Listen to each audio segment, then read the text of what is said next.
Buscadores, estamos con Víctor Caja, que es una persona que la verdad es que desde que trato con él estoy aprendiendo bastante sobre un tema que se ha dicho tantas y tantas cosas que yo creo que hoy vamos a aclarar bastante sobre él. Muy buenas, Víctor, ¿cómo estás? Perfectamente, encantado de estar aquí y de poder tener tu atención para discutir de este tema que me apasiona.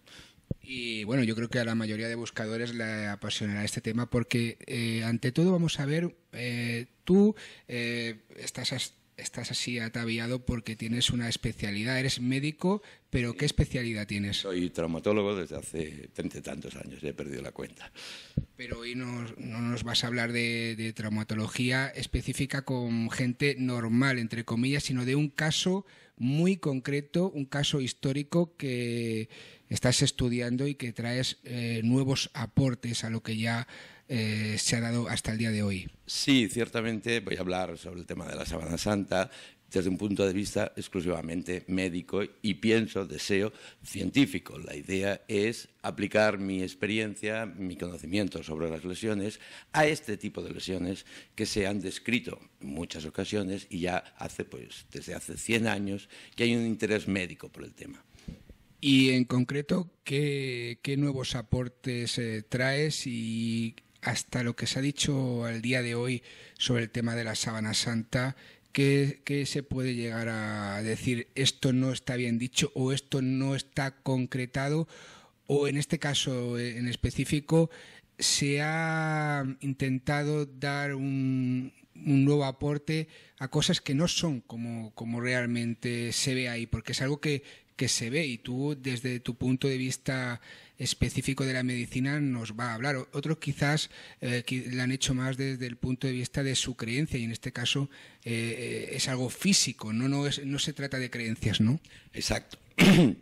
El punto es que yo soy traumatólogo, por lo tanto voy a hablar de lo que sé. Independientemente, soy científico, he hecho investigación y puedo hablar de metodología científica de algunos temas. Pero lo que yo no voy a hacer es hablar de rayos ultravioletas, de pólenes, de historias de ese tipo que desconozco absolutamente. De la misma manera que pienso que hay mucha gente que ha hablado sin conocer realmente de lo que está hablando, concretamente en el campo mío de la traumatología. Por lo tanto, cuando se hablan de unas lesiones en manos, en pies, en la cara, en la espalda, etcétera, ahí es donde pienso yo que puedo hablar. Obviamente puedo hablar de otros temas como son de la metodología empleada en el carbono 14, del estudio de la sangre, etcétera. Son temas de alguna manera más médicos, pero siempre desde el punto de vista metodológico, no discutir los resultados. En mi campo sí que creo que puedo entrar y opinar. En medicina hoy en día se habla de lo que es la medicina basada en la evidencia o en la prueba, como sería correctamente en castellano. Bueno, se hacen unas escalas de evidencia científica, digamos. He de reconocer que el experto en esas escalas está abajo de todo. ¿Qué quiere decir eso? Que la opinión de cualquiera tiene la importancia científica de opinión. A lo que hemos de ir es a pruebas, a demostraciones, etc.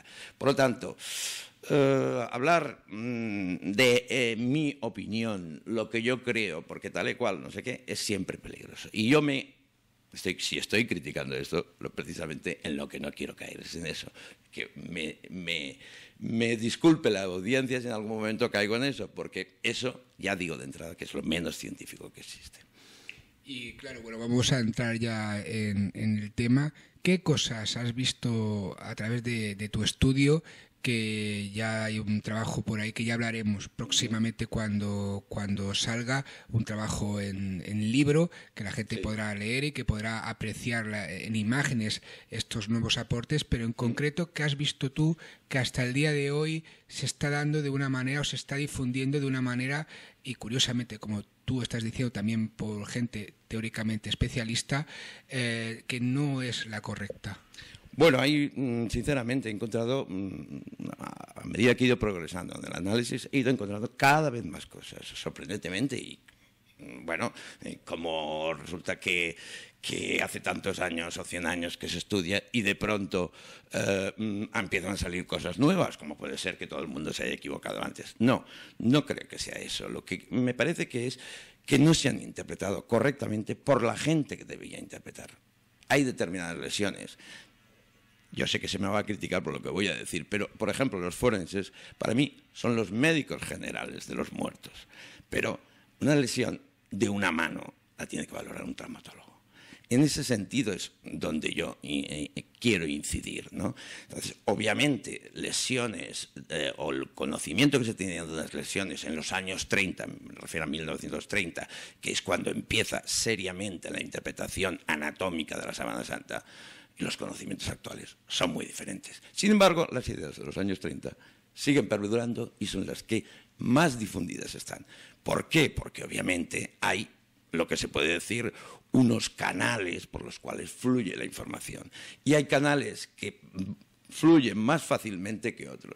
Parece que todo lo que ha apoyado la sábana santa tiene una difusión más fácil que lo que ha ido en contra. Y ojo, insisto, y quiero que quede muy claro, mi punto de vista es exclusivamente científico, no tengo una opinión sobre la autenticidad o no, y mucho menos sobre el contenido religioso de la imagen, que voy a dejar totalmente aparte en mis manifestaciones. Claro, porque eso es un punto a aclarar. Él va a hablar sobre lo que está en la sábana santa, no del origen en sí de la sábana santa, ni de si es auténtica o no, sino que esa persona que estuvo allí, fuera Jesús o no, presenta una serie de lesiones que él, como especialista en traumatología, pues puede decir cómo se han producido o cómo teóricamente se han producido, y de lo que se dice a lo que realmente pudo ser, como dice el refrán popular, va un trecho, ¿no? Porque se ha dicho, seamos serios, verdaderas burradas de cómo una lesión de este tipo puede llevar a la muerte o no, o cómo puede estar reflejado luego en los estudios que, bueno, como se suele decir, han corrido ríos de tinta sobre el tema y no se aclara uno el por qué, incluso ya algo tan sencillo de explicar como que lo clavaron aquí y realmente se pudo clavar ahí. Sí, y esto es lo que quiere representar esta primera imagen. Este es el famoso Cristo de Velázquez, no hay duda. Sin embargo, vemos que está clavado en las manos. Vemos una cruz de una madera perfecta, casi pulida. Vemos una imagen de una plasticidad impresionante, ataviado y hasta colocado un taparrabos muy bien colocado. Bueno, esto es una imagen, y es la imagen que todos identificamos y que todos queremos. Esto, comparado con la realidad, cero. Cero ya de entrada, porque es demasiado bonito. Y el autor, el artista, ha plasmado aquí su estética, pero esto no tiene nada que ver con la verdad. Lo mismo ocurre con Dalí. Dalí todavía nos lo coloca a Jesucristo en la cruz, pues en una postura muy interesante. Es un cuadro artísticamente interesante, pero de realidad no tiene nada. Si nos vamos al cine, Mel Gibson sigue crucificando a Jesucristo en una cruz más o menos pulida y en la palma de la mano. Esto no hay quien lo aguante, no se soporta científicamente desde ningún lado. Simplemente diré, y esto fue Barbet en los años 30, que se ha calculado que el peso que aguanta cada mano, si el cuerpo es de 80 kilos, serían 90 y tantos. No hay mano que clavada en esta zona, tal como nos representa Mel Gibson, aguante. El cuerpo se desgarraría o desgarraría las manos y acabaría cayendo al suelo. Por lo tanto, tenemos que pensar que los romanos no eran tontos, y si en algo tenían práctica era en crucificar. Se calcula que en tiempos de Pilato se crucificó en un solo día a 500 personas. Por lo tanto, las legiones romanas no conocerían la anatomía, pero práctica tenían total. Claro, es decir, que tenían que clavarlo de una manera para que no se desgarrase y terminara el ajusticiado en el suelo y no quedara como afrenta pública, que se trataba precisamente de eso, de un aviso a la gente de portaros bien, porque si no os vamos a crucificar. El aspecto estético romano, por decirlo así, era importante, tenía que impresionar a la gente, por lo tanto, el fallo técnico no se podía contemplar. Este es un caso de mi hospital en el que, bueno, una persona disparó en la mano izquierda una pistola de clavos. Aquí se puede ver la herida, vale que el clavo es pequeño, aquí está el clavo, y aquí lo vemos en la radiografía. Esto es lo que hoy en día tenemos, por decirlo así, lo más cerca de una crucifixión, ¿no? Esto es accidental, obviamente, se pudo retirar el clavo con anestesia local. Quiere decir que en sí la crucifixión puramente no es una lesión importante, es una lesión relativamente banal, ¿no? Al menos en estas condiciones. Bien, aquí saco una imagen de este señor que está mirando un paño. Este paño es el mantel de Coria, en Extremadura. Bien, esta foto corresponde al periódico El Mundo, si no recuerdo mal, el 5 de enero del 2014.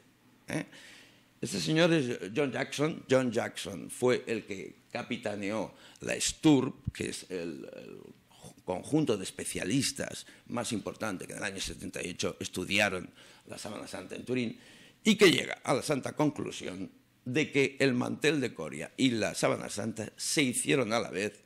Es más, la sábana santa fue el mantel de la mesa en que cenó Jesucristo, y este paño, el mantel de Coria, se utilizó para proteger la comida de insectos y tierra. Señores, a ver, este señor, John Jackson, además presidente del centro de Colorado, ¿no puede decir una burrada mayor? A ver, ¿en qué se basa? ¿Qué pruebas hay de que la mesa fuera de 4 metros por 1? Ninguno. Y que además se utilizaran 2 paños.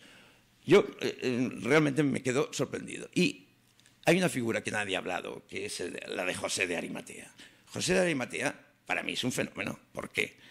Fíjense ustedes. Primero, José de Arimatea es de Arimatea, es del Sanedrín.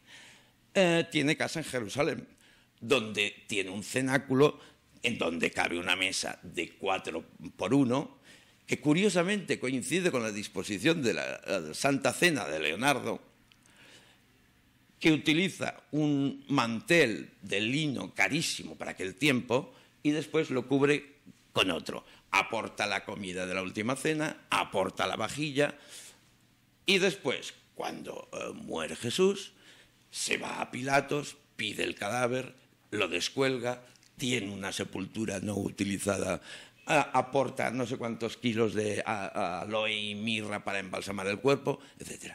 Oiga, este hombre es un genio, lo tiene todo, ¿no? Y además, la Iglesia Católica, pobre José de Arimatea, yo lo reivindico, porque nadie le ha hecho caso. Debería ser un santo, porque se dedicó en cuerpo y alma. Bueno, pues este es el tipo de cosas que a mí me llaman la atención. Y este es el tipo de cosas que quiero comentar, criticar o como se quiere interpretar. Pero lo cierto es que no se pueden decir estas cosas. Año 2014. Es más, la noticia decía que la NASA estaba estudiando el mantel de Coria. Oiga, este señor está jubilado hace muchos años. Y de NASA, nada. Este es el tipo de cosas de las que voy a hablar. Claro, es dar una información incierta a la gente que no tiene por qué saber. O sea, buscador, tú que estás viendo esto, no tienes por qué saber si ese hombre está jubilado o no, si ese estudio está patrocinado por la NASA o no, porque claro, luego Víctor se llega a decir, es que la NASA paga cada estudio. No, pero es que ese estudio no está pagado por la NASA, ¿no? En absoluto, no hay ninguna participación. Alguna gente que trabajó en el 78 en Turín estaba relacionada con la NASA, y alguna tecnología de la NASA se utilizó, digamos, cedida por la NASA, pero la NASA no tiene nada que ver con todo esto, ni en el 78 ni en el 2014. Claro, eso. Tú trabajas en sitios importantes, Víctor, pero el hecho de que tú estás haciendo esto ahora mismo es por tu especialidad. Exacto. Y por ti, lo que no puedes nombrar esos sitios para dar un poco, digamos, relevancia al estudio, como esta gente estuvo en la NASA o patrocinó la NASA o lo que fuera, pues en su momento. por eso. ¿Y ahora esto que tienes aquí, bueno, qué es? esto es... bueno, yo desafío al espectador a que mire la pantalla y me diga qué le parece.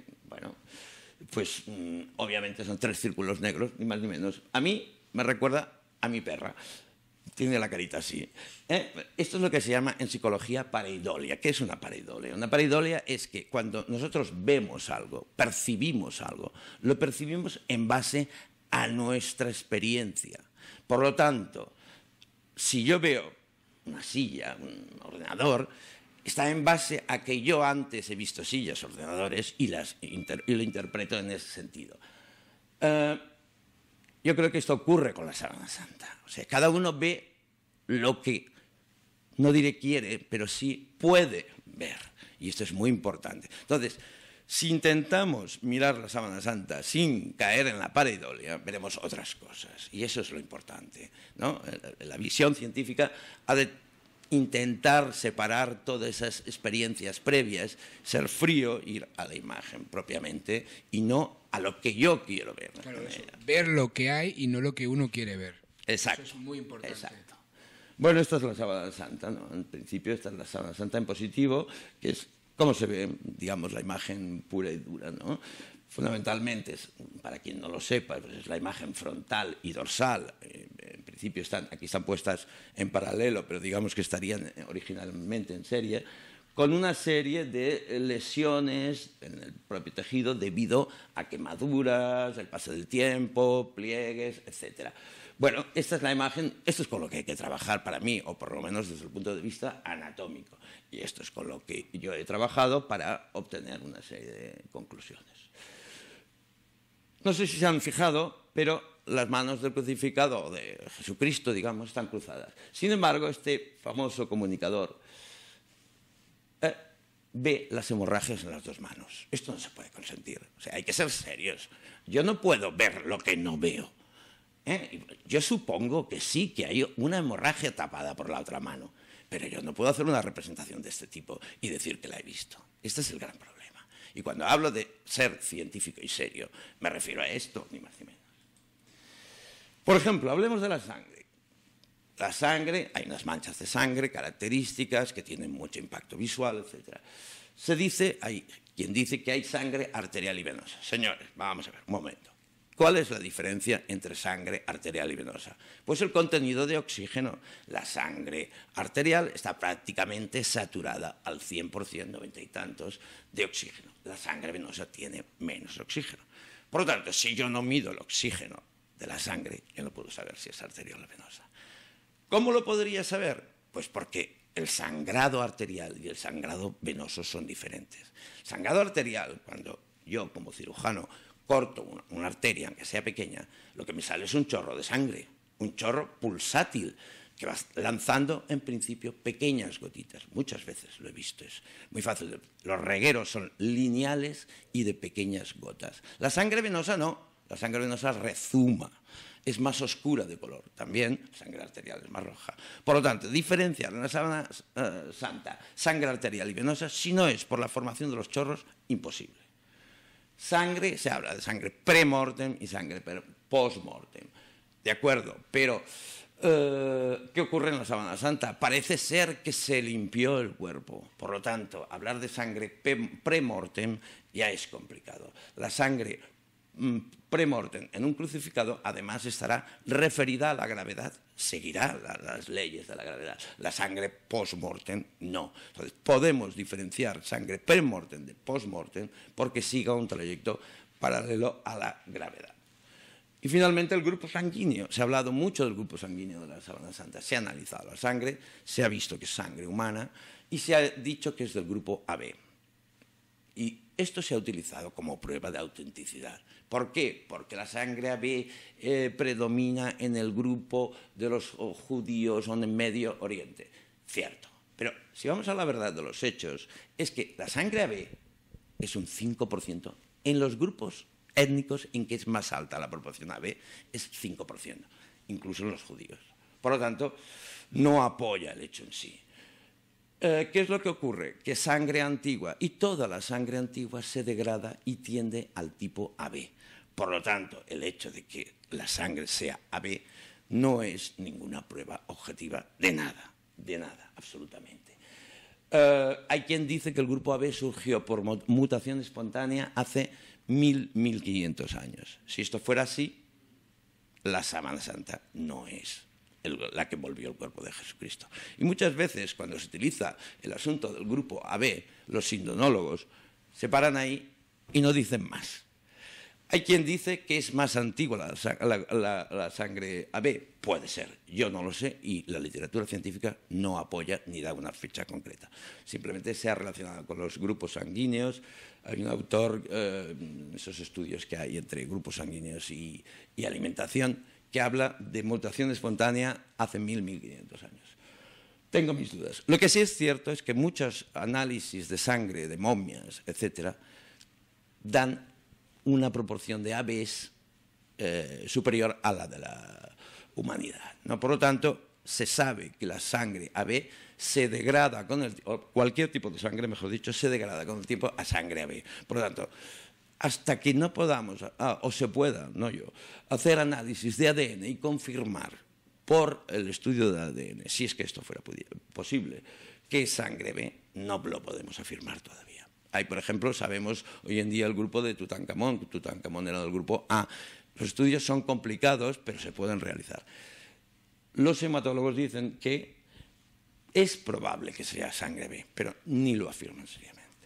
Claro, son cosas que hay que tener en cuenta y que, como que está haciendo Víctor, que nos está haciendo, la verdad, una lección de cosas que tienen que ver sobre la Sábana Santa, sobre Jesús, pero sobre todo sobre un estudio científico en general, donde no se puede obviar nada, porque si se obvia se está dando una realidad parcial y se está conduciendo a la persona a lo que uno quiere exponer, y eso sí que lo puedo afirmar yo, como José Antonio Roldán, sí que se ha hecho en este caso, ¿no?, durante muchísimo tiempo, y eso no se debe hacer, porque hay que dar toda la información, como aquí se realiza e intentamos hacer en la búsqueda, toda la información que hay sobre el tema, y luego ya se puede discernir una cosa u otra. Pero si se intenta encaminar la situación hacia donde nosotros queremos, siempre vamos a llegar al punto que nosotros queremos, porque lo que no nos interesa lo vamos obviando, y eso no se trata. ¿Y esta imagen qué representa, Víctor? Es una imagen que a mí me fascina. Este es el gráfico de los resultados famosos del carbono 14 de la Sábana Santa, y esta es la presentación. Y yo, lo siento, pero me quedo fascinado por esta imagen. La cara de este señor es impresionante, su aptitud de cómo estar temiendo de defensiva, ¿no? Y fijaros el detalle detrás. La datación, 1260, 1390, con una exclamación. O sea, había una intencionalidad muy clara, ¿no? Yo lo veo así. Y este es el gráfico del trabajo original, publicado en la revista Nature en 1988, en que vemos vemos que hay 1, 2, o mejor dicho, 1, 2, 3, 4, 1 es la Sábana Santa, y 2, 3 y 4 eran diferentes muestras que se utilizaron para validar el método. Bueno, lo primero que me llama la atención es, tenemos 3 valores de datación por muestra correspondiente a cada uno de los 3 laboratorios, como aquí hay 3 señores, ¿no?, cada uno representando a un laboratorio. Si observamos, vemos que los datos que están más separados son los de la Sábana Santa. Los otros, los 2, 3 y 4, están mucho más juntitos. ¿Por qué? Porque aquí se tuvo que utilizar muy poca muestra, B, se tuvo que limpiar la muestra. Pensemos que cada laboratorio, no me acuerdo qué tamaño recibió, pero recibió como unos 2 centímetros cuadrados de Sábana Santa, lógicamente. Y eso se dividió en cada laboratorio incluso en 3 muestras. Por eso hay 3...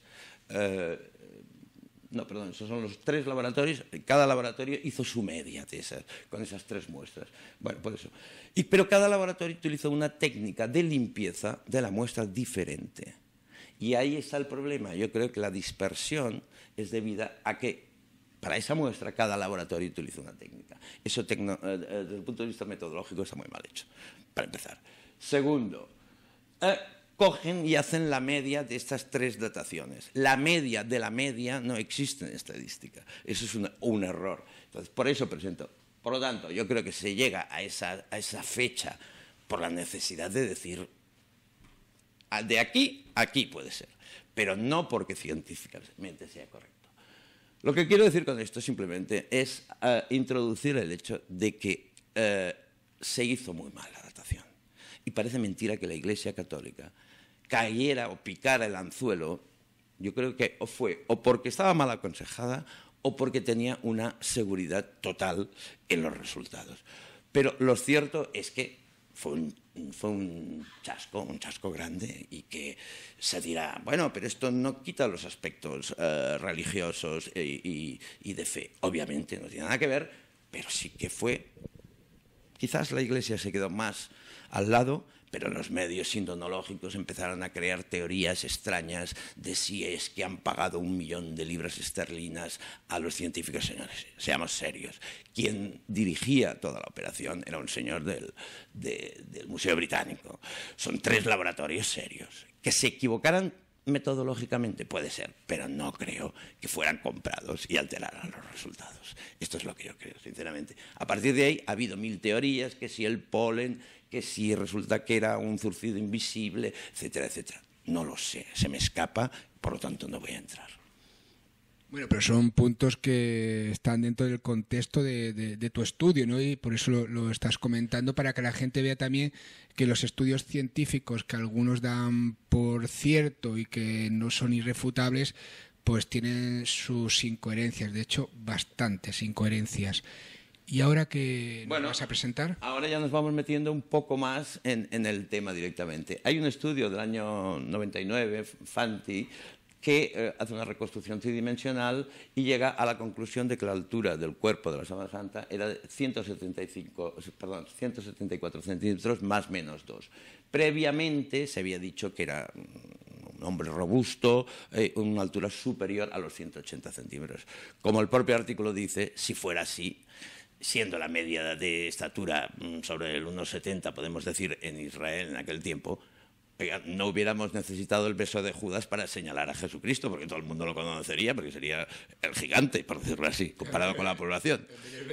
El que más alto de todos es el Jesús. No había duda. Por lo tanto, es correcto. Y sabemos, por otra parte, por estudio, que en Galilea en aquella época se han encontrado cadáveres o esqueletos de 1,75. Por lo tanto, parece que el estudio de Fanti va más serio de todo lo que se había dicho, y la estatura debía ser esta. Pero bueno, yo una de las cosas que he hecho en falta en los estudios de la Sábana Santa es lo que forensicamente se llama el arma del crimen.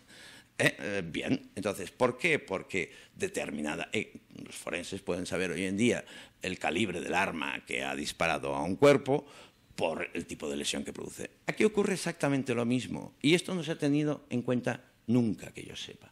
Estos son la imagen de unos clavos romanos encontrados en Valencia, un estudio muy bonito de español. Son unos clavos de aproximadamente unos 13-15 centímetros que se encontraron, como se ve, torcidos, posiblemente porque estaban utilizados. Los estudios sobre los clavos romanos, que del siglo I hay un sitio en Escocia en donde se encontraron más de 700.000 clavos, lo cual es una burrada, ¿no? O sea, conocemos muy bien cómo hacían los romanos los clavos, y este es el aspecto, ¿no? Ellos dividen los clavos, estos estudios arqueológicos, en clavos para vigas y clavos para casa, o mejor dicho, para construcción y para casa. Los de casa los dejamos aparte, y los de construcción los dividen en clavos para vigas y clavos para tablas. Los clavos para tablas son más pequeños, los clavos para vigas son de este orden, de unos 13, 15 e incluso más centímetros de longitud, y en su parte más ancha alrededor de 1 centímetro. Por lo tanto, dado que eran los clavos que utilizaban los romanos para construir sus campamentos, debemos pensar que son los clavos que se utilizaban por estar a mano simplemente para las crucifixiones. Entonces, es importante observar que es un clavo muy delgadito, excepto al final, donde tiene lógicamente su cabeza, pero que tiene una buena punta. Por lo tanto, la lesión que va a producir va a estar en función de su forma. Este es otro ejemplo de quizás una reconstrucción, pero volvemos a lo mismo. Además, es curioso observar cómo la imagen o la factura del clavo no varió prácticamente durante todo el Imperio Romano. Este es un clavo de J.J. Benítez que propone de aproximadamente unos 20-25 centímetros, yo este clavo, si aceptamos la crucifixión de los dos pies con un solo clavo, lo acepto. Si no, es un clavo desmesurado. ¿Por qué? Porque ya solo un pie sobre el otro ya da una altura de unos 15 o alrededor de 15 centímetros. Por lo tanto, si además hay que meterlo dentro de la madera, etcétera, tenemos que suponer un clavo de 20-25.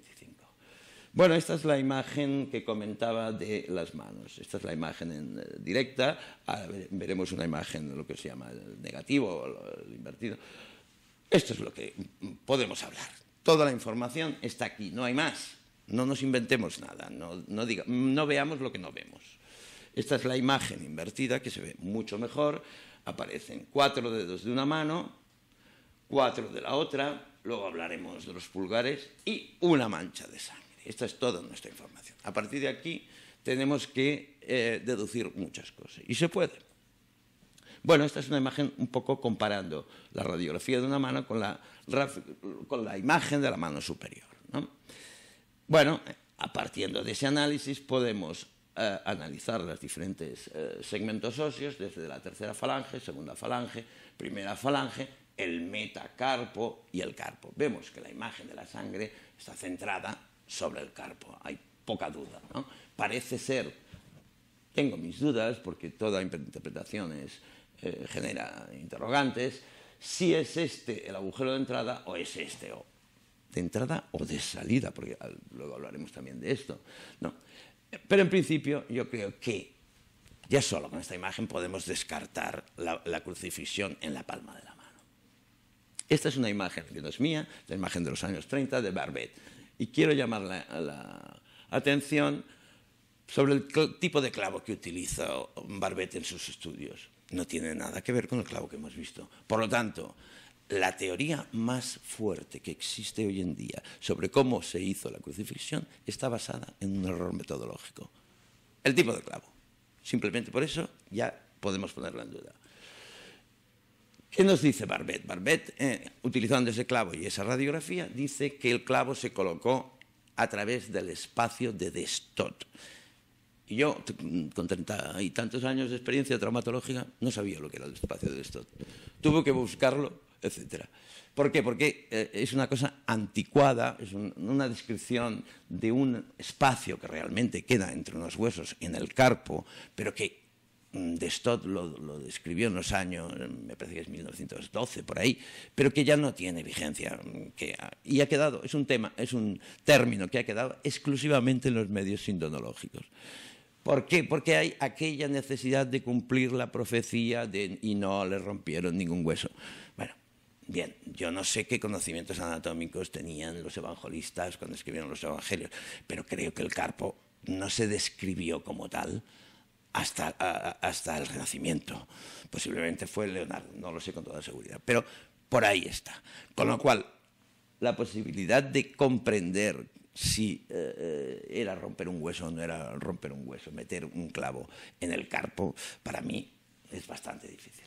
En cualquier caso, el problema que tiene el espacio de Destot famoso, que cualquiera puede encontrar en una página web sindonológica. ¿Dónde estaría, Víctor, por ejemplo? El espacio de Destot está si coincidimos, imaginemos los dos pliegues de flexión de la mano, ¿no? El pliegue de flexión distal y más o menos, bueno, hay otro proximal menos marcado. El espacio de Destot estaría en el pliegue distal hacia el lado cubital, es decir, hacia el dedo pequeño, por aquí. Este sería el espacio de Destot.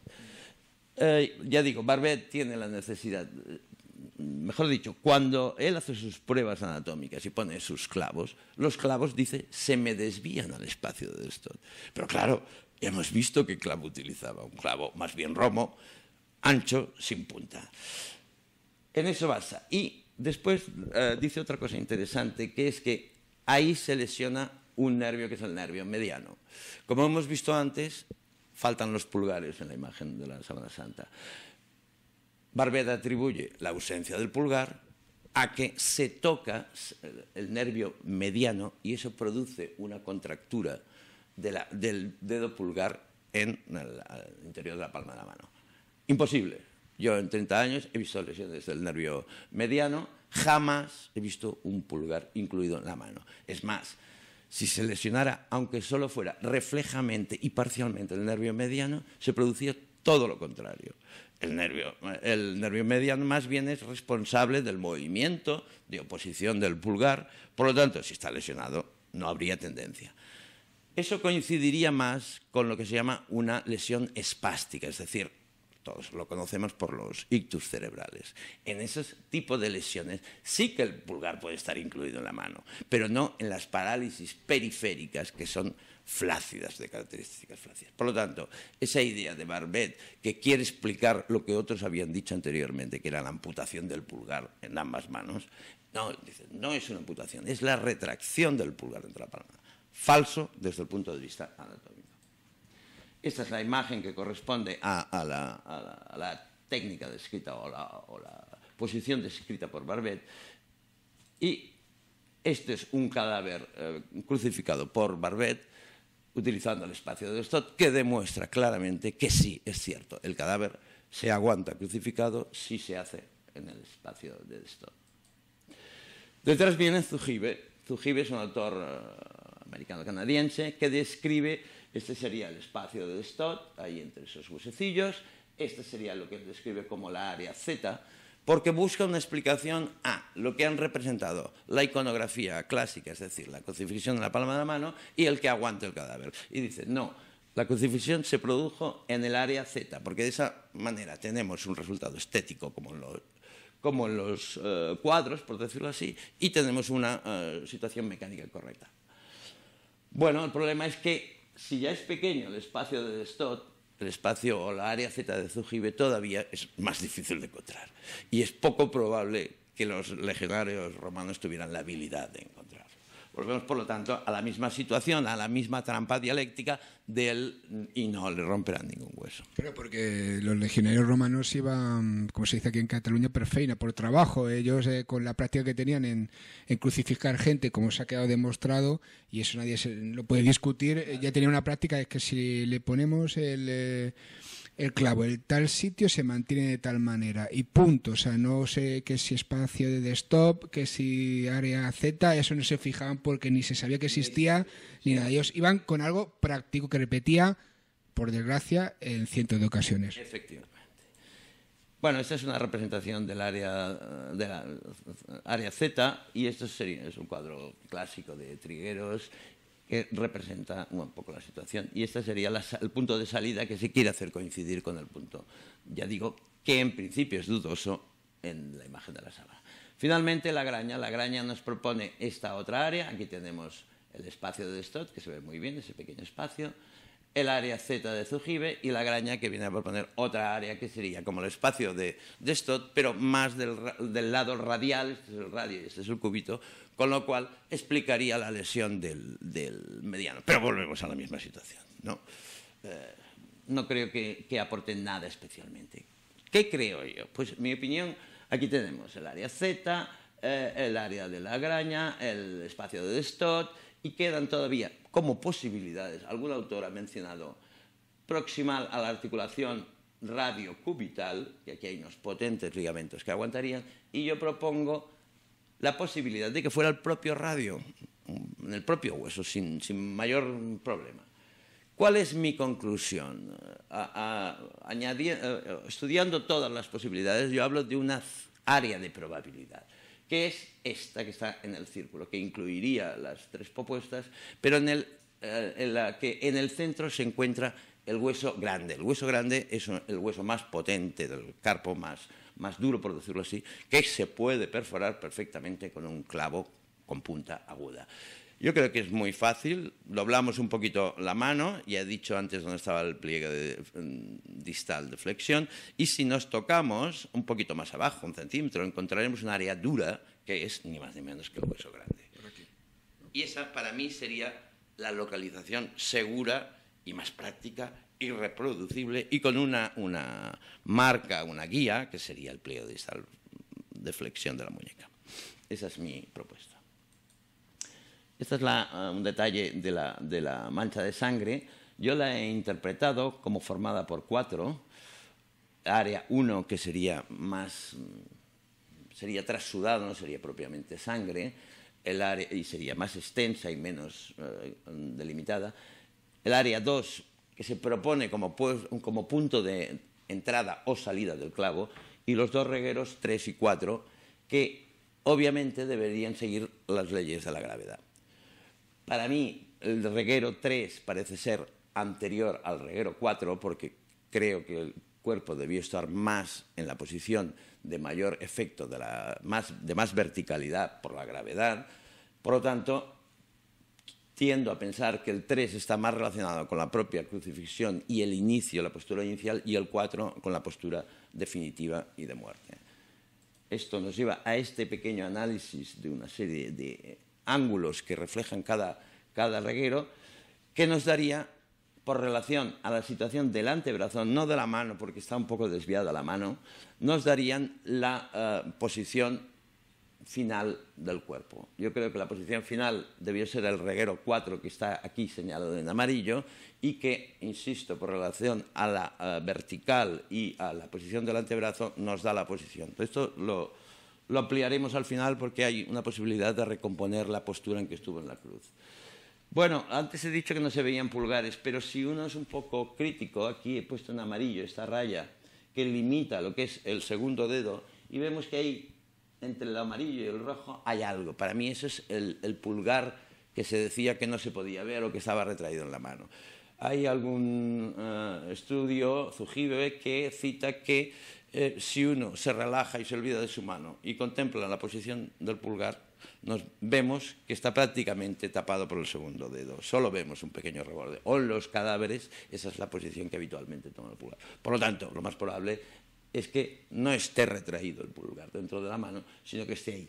En la otra mano, si uno quiere hacerse la idea, y ahí temo caer en la pareidolia que comentaba antes, podríamos decir que también se insinúa algo del otro pulgar. Hay dos manos clásicas que se han relacionado. Esta es la mano del crucificado y esta es la mano del predicador, esta mano de aquí. Esta podría corresponder con una lesión del nervio mediano, que se habla, y esta es característica en medicina, se llama la mano cubital o la mano en predicador. Como vemos, en la sábana santa ni la una ni la otra. Por lo tanto, hablar de una lesión nerviosa es muy difícil por el aspecto que tiene la mano, a pesar de que hay algún autor que así lo ha hecho. Bueno, esto es, como decía, ahí podemos ver la posición de las dos manos, no tiene nada que ver con aquellas otras. Esta es la reproducción de trigueros de la posición. Y este es un estudio de este año, del 2014, en que se habla de lesiones nerviosas, etcétera. Pero bueno, y de incluso luxación de un hombro, etcétera. Yo he escrito una carta al editor de esta revista haciendo la crítica de este artículo. Esta carta va a ser publicada dentro de poco, por lo tanto, espero que podamos entrar en debate sobre las ideas. Pero vean simplemente un detalle. Está midiendo la longitud de las extremidades superiores. Vean cómo está destruida este brazo y este otro brazo por las quemaduras de Chambéry. ¿Cómo podemos hacer ahí deducciones de puntos? Yo no. Incluso coloca un punto en las manos, en la mano de abajo. ¿Cómo? Para medir la longitud de los huesos. Bueno, a mí me parece un estudio muy criticable, pero simplemente lo he querido mencionar por esto. Lo que sí es curioso es lo que se llama el índice dedo 2, dedo 4, o dedos de 4. En la mano inferior, yo prefiero hablar de mano inferior y superior porque hay mucha confusión con derecha e izquierda debido a que se utiliza el negativo, y el negativo no solo invierte los colores, sino también las posiciones. Lo que sí queda claro es que el dedo 2, comparado con el dedo 4, es cuando menos igual de largo, ¿no? Bueno, esto es lo que se llama el índice de 2 de 4. Los urólogos, no, esto es mi especialidad, han relacionado este índice con el cáncer de próstata. Se dice que el crecimiento de uno del D2 depende de los estrógenos, el D4 de los andrógenos.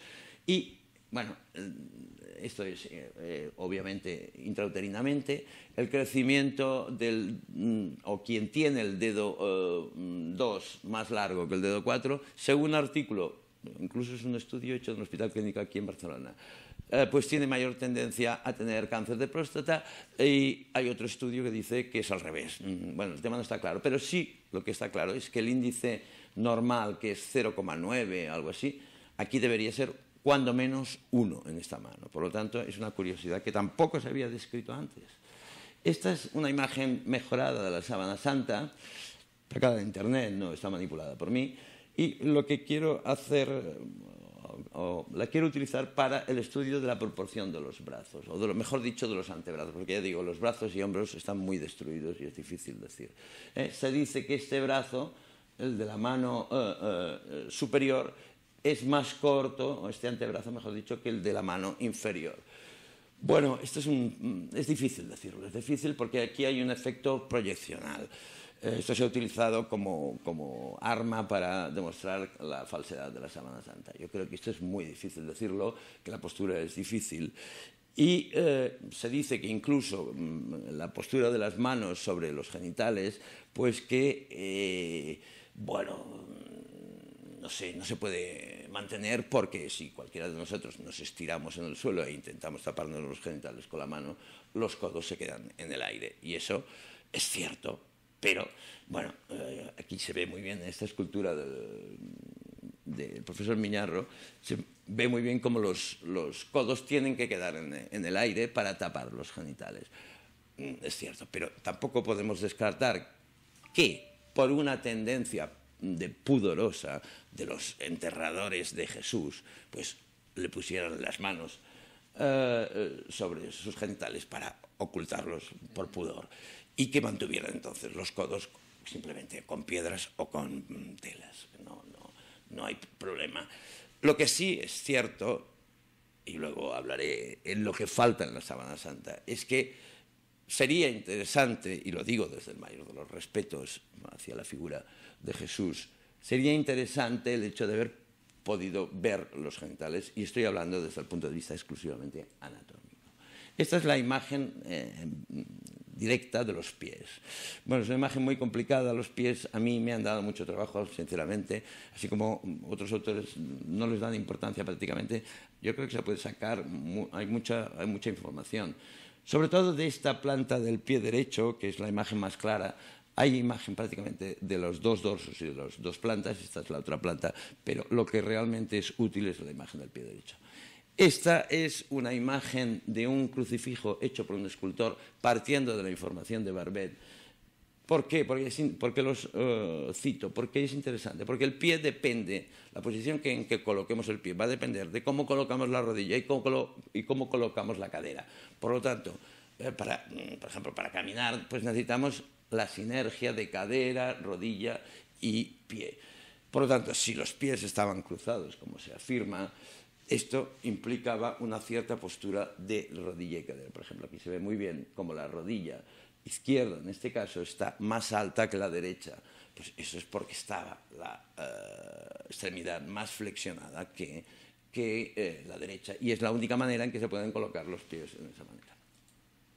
Este es el negativo ya de la mancha de los pies, de la mancha del pie derecho. Y aquí hay un autor que refiere que ve una marca triangular en esta mancha de sangre que podría corresponder a un clavo de sección triangular de me parece 2 centímetros de lado, recordar, y un triángulo equilátero. Sinceramente, yo tengo mis dudas. ¿Por qué? Porque si esta es la marca del pie derecho y el pie derecho estuvo abajo, es decir, cubierto por el izquierdo, el agujero tendría que ser más claro en el pie derecho que en el izquierdo. Aquí es todo lo contrario. Segundo, la sección del clavo más ancha estaría en el pie izquierdo porque es el que está arriba. Por lo tanto, yo sinceramente tengo dudas de que sea un triángulo y de que se pueda hablar de un clavo triangular.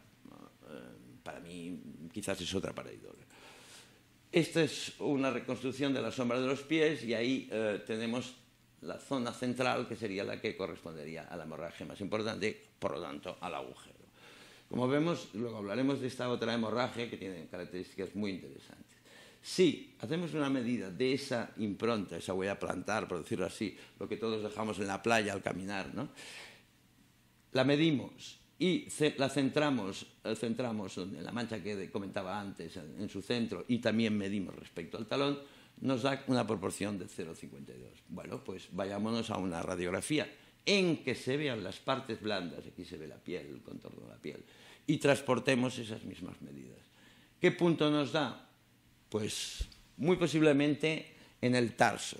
Se ha dicho siempre que la crucifixión en los pies, así como en las manos se admite el carpo, en el pie es el metatarso, es decir, en esta zona y entre huesos. Volvemos a lo de siempre, a la teoría de no le rompieron ningún hueso.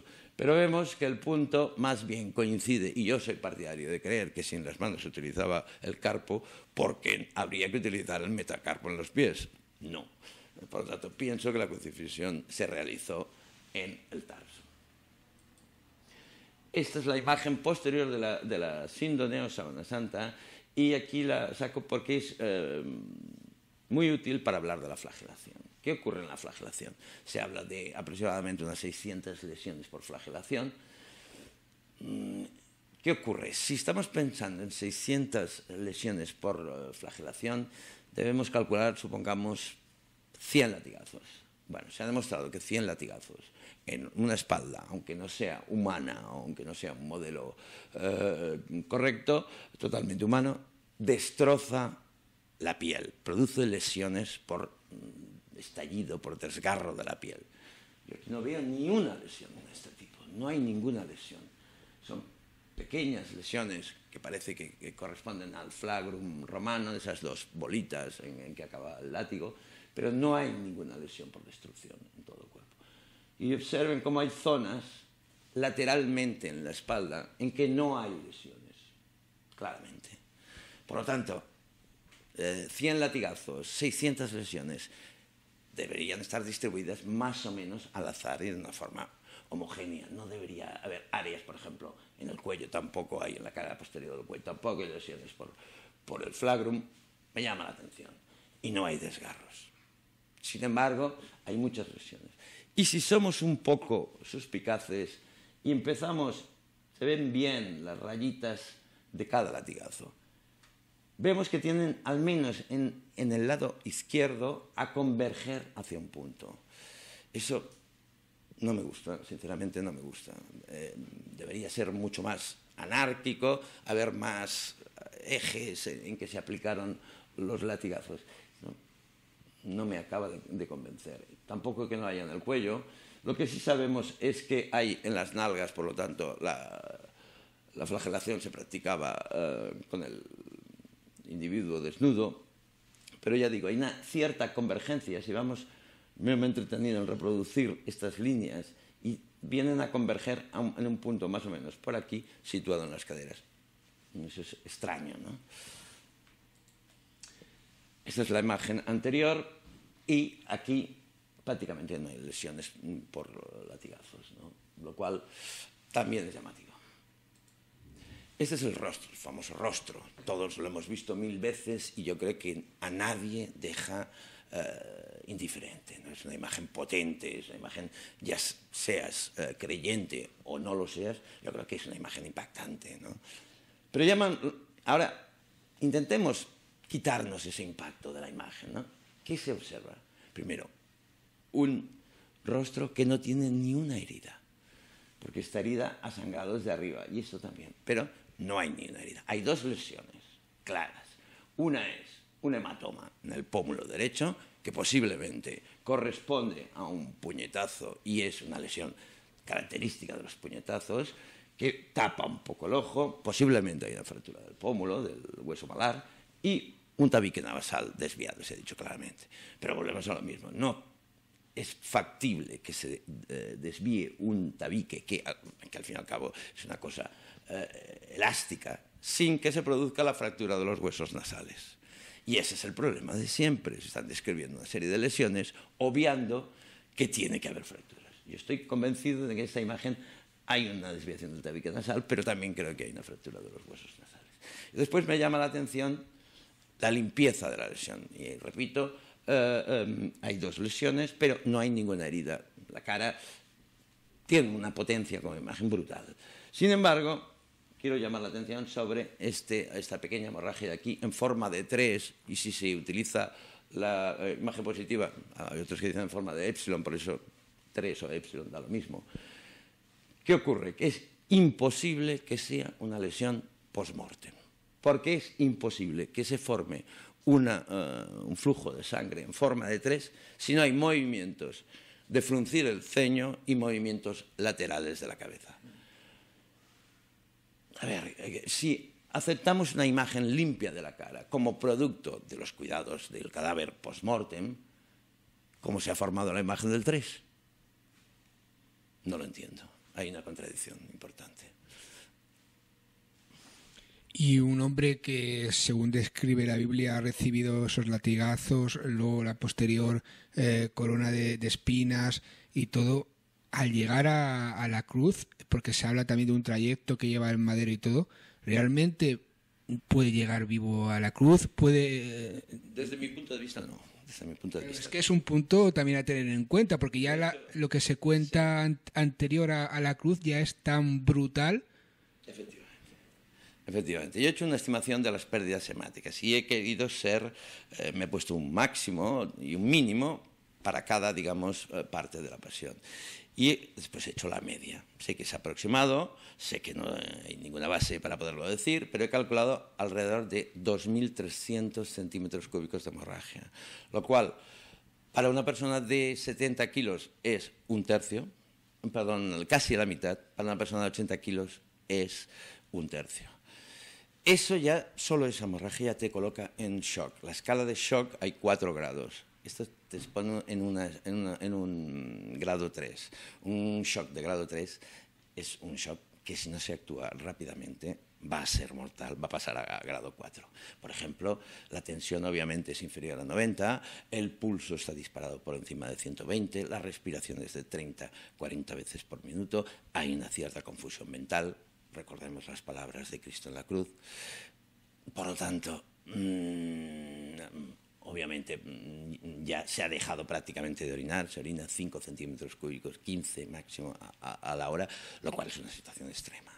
A todo esto sumaré que tiene que ir andando, que tiene que llevar un madero encima. Por eso, o sea, esta situación desde el punto de vista médico, o realmente era Dios, o yo no creo que haya un humano que sea capaz de aguantar pues esos 600 lesiones por flagelación, más la corona de espinos, que la cabeza todos sabemos que sangra abundantemente, más el ejercicio o el esfuerzo de llevar el madero, que se calcula que serán 20-35 kilos, entre 25 y 35, es decir, y caminar aproximadamente pues casi por lo menos 600 metros. Pero ya incluso aquí estamos obviando la Sábana Santa, sino el relato bíblico que quizás quisieron mostrar de que, lo que tú comentas, que su origen divino precisamente...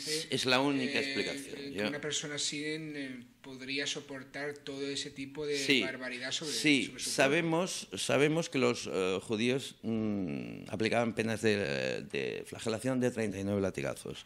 Sabemos que los romanos no tenían límite y sabemos por una carta de San Pedro que la flagelación de Jesucristo fue especialmente dura. Bueno, yo no puedo opinar al respecto porque no lo sé, pero a mí lo que sí me hace pensar que yo estoy convencido de que yo no podría. Claro, pero Víctor, estamos hablando de que si ya la crucifixión era un escarnio público en general, origen divino de Jesús o no, en este punto sí que era un escarnio general más importante, si cabe aún, para decir a la gente que, porque era un revolucionario, o se supone por el relato bíblico que era un revolucionario, y se quiere hacer un escarnio público total, el verdugo romano tendría un límite para luego que pudiera andar y que pudiera llegar al punto de crucifixión, ¿no? Parece ser que eran bastante hábiles en ese punto. La práctica, como siempre. No, entonces sabían que no golpear demasiado en el lado izquierdo para no provocar el fallo cardíaco, etcétera. La práctica aquí yo creo que cuenta mucho, que realmente aplicaban una pena suficiente como para que el condenado pudiera llevar el madero hasta la crucifixión, etcétera. O sea, pero en alguna manera, quizás lo extraordinario en el caso de Jesucristo es simplemente la corona o casquete, porque hay otros que dicen que es casquete, de espinas. Pero la flagelación y la crucifixión con o sin clavos, era una pena habitual. Esto no nos separa ni nos identifica la sábana santa en un sentido. Lo que sí es propio, parece ser, del caso de Jesucristo es la corona de espinas. Ese es el punto. Que ya de por sí le pudo provocar heridas. Seguro, o sea, yo creo que nunca se ha valorado bien, porque yo he contado al menos unas 20 lesiones en la parte posterior, en la imagen posterior. Pongamos que fueran 40, 60. Yo creo que alguna de ellas alguna espina debió tocar alguna vena o alguna arteria en el cuero cabelludo, y todos sabemos, insisto, en que una lesión en la cabeza son muy aparatosas y muy escandalosas porque sangran abundantemente. Si fuera una arteria, e incluso quien se puede desangrar por una arteria de la cabeza, del cuero cabelludo, si no se corta esa hemorragia. Claro, por estadística, alguna de esas heridas tocaría alguna arteria. Entonces yo en mis cálculos he hecho entre 100 y 200 centímetros cúbicos de sangrado en la cabeza. Quizás me quedo corto, yo creo que podría haber sido más. Como hemos dicho, está realizando un estudio, ya está hecho sobre papel, aparte que el estudio sobre el tema sigue su curso. ¿Tienes algo más que aportar a esta entrevista? Porque aquí en La Búsqueda te haremos, cuando tengas el libro ya publicado, te haremos una entrevista con varios temas, pero ahora tienes que aportar algo más que se pueda comentar. Dos cosas rápidas, perdón, vamos a tirar para atrás. Esta imagen de aquí, esto es también es una primicia. Bueno, este es un esquema de la parrilla costal y el pezón. Importantísimo. ¿Por qué? Porque nosotros utilizamos el quinto espacio intercostal, lo utilizamos para poner tubos en los casos de neumotórax, en el tórax. Tomamos de referencia el pezón, quinto espacio intercostal, y la línea media axilar. Ese es el punto. Aquí quizás está un poco bajo, pero es igual, he querido presentar la imagen. ¿No? Ese es el punto donde se introduce. ¿Qué se dice de la sábana santa? Que la lanzada está en el quinto espacio intercostal. ¿Qué problema tenemos?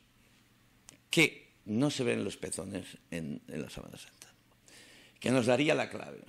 ¿Qué es lo que se ve en la sábana santa? En la sábana santa lo que se ve, aquí se ve muy bien, son los surcos o los bordes inferiores de los dos pectorales mayores. Vemos que la lanzada está situada debajo del borde del pectoral mayor. Incluso esta es la escultura de Miñarro, aquí tenemos el pezón, él sí los localiza.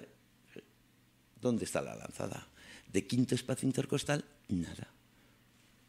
¿Qué ocurre? Estará posiblemente en el séptimo, en el octavo, no lo sé, pero en el quinto no. ¿Qué trascendencia tiene eso? Pues que a partir del séptimo espacio intercostal está el diafragma y el hígado.